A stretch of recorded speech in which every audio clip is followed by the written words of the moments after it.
श्री स्वामी समर्थ मैत्रिणींनो, सविता किचनमध्ये तुमचे स्वागत आहे।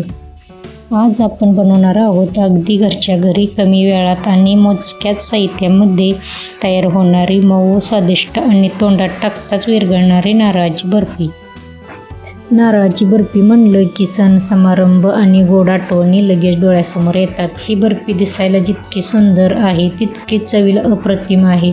चला तर मग अजिबात वेळ न घालवता रेसिपीला सुरुवात करूया।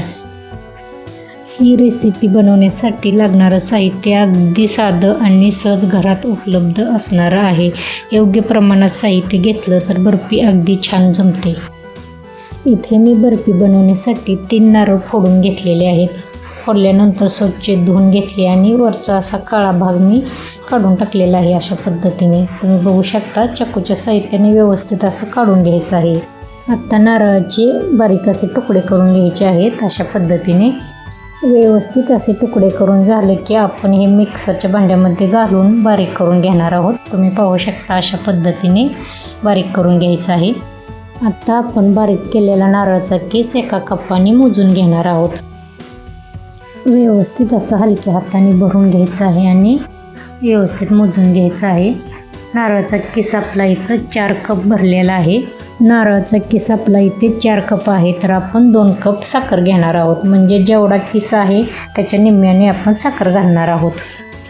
आता कढई गरम करायला ठेवायची आहे आणि किस कढईमध्ये टाकून घ्यायचा आहे आणि व्यवस्थित असं हलवून घ्यायचं आहे।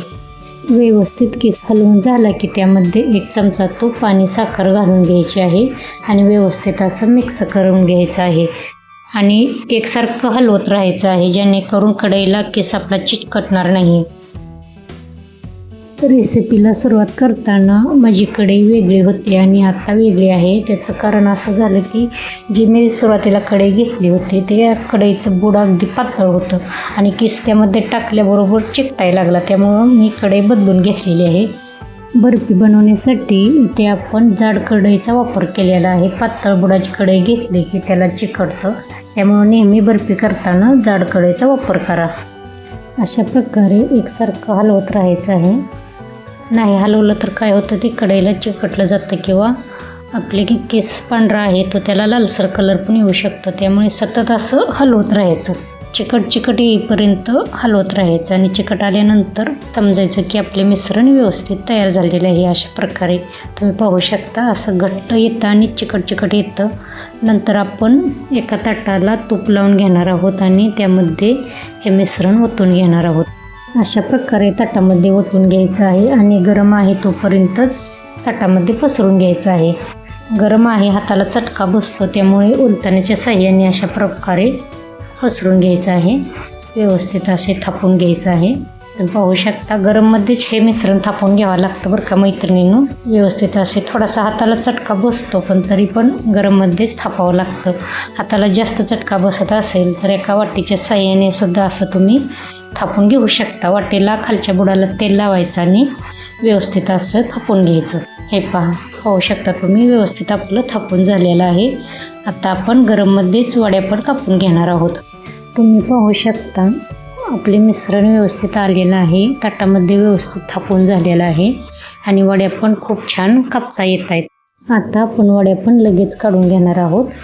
हे पहा अशा पद्धतीनं चाकूच्या साहाय्याने व्यवस्थित असं थोडंसं हलवून घ्यायचं आणि व्यवस्थित अशा काढून घ्यायच्या आहेत।